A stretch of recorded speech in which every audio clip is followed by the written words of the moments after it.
So I've just talked about why we've got more data. I've really focused on operational data, but data that companies generate, so particularly customer data, where you're using the public. So you've got the classic example of a Facebook or a Google.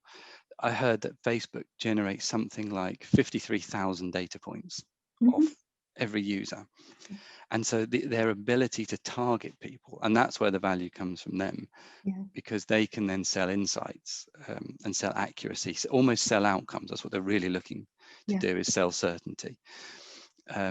Now, data from a production facility is different. It tends to be lots of time-based streams of single measurements, of single point measurements, but they're how they change over time, combined with systems of record, maintenance, finance, whatever, and then discrete data like events.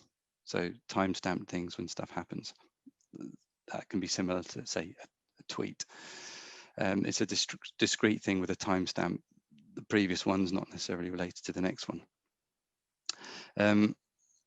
So the value of that can be different. If sometimes it's not valuable until you have the complete set. So let's say if you have old data, old operating data from a plant, if it's very sparse and you're missing key measurements, it's almost nothing you can do about that. But if it's complete and allows you to actually understand new things, then it becomes valuable. Now you don't know until you look. So it's a bit like, I don't know, mining or something. You still have to go prospect for it. There's something an analogy I thought of that might be interesting, partly from my hobby of photography.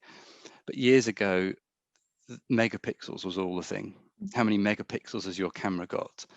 And Fuji brought out some cameras that had 3 times the megapixels of anyone else. So when my camera had 6 megapixels, it had 18. But when you looked into it, they weren't real megapixels, they were interpolated pixels.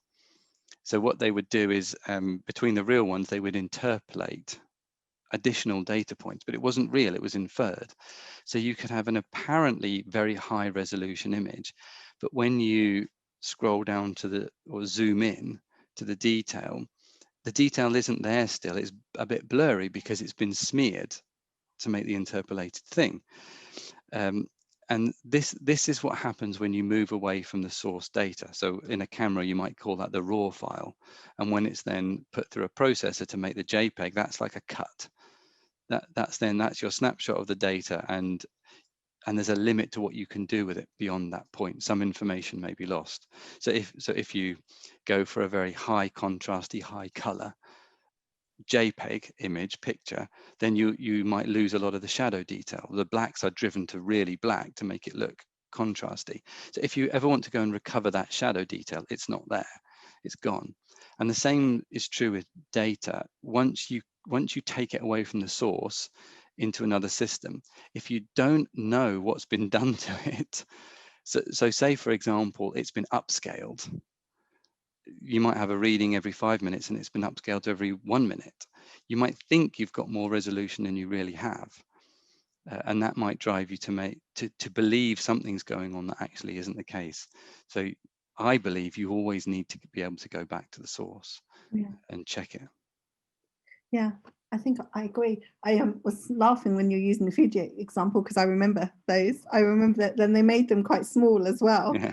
So, but that's why I said, oh, blurry, because I remember you thought it was going to be better, but actually it wasn't. Yeah. But no, I think that's a great analogy. Thanks, Murray.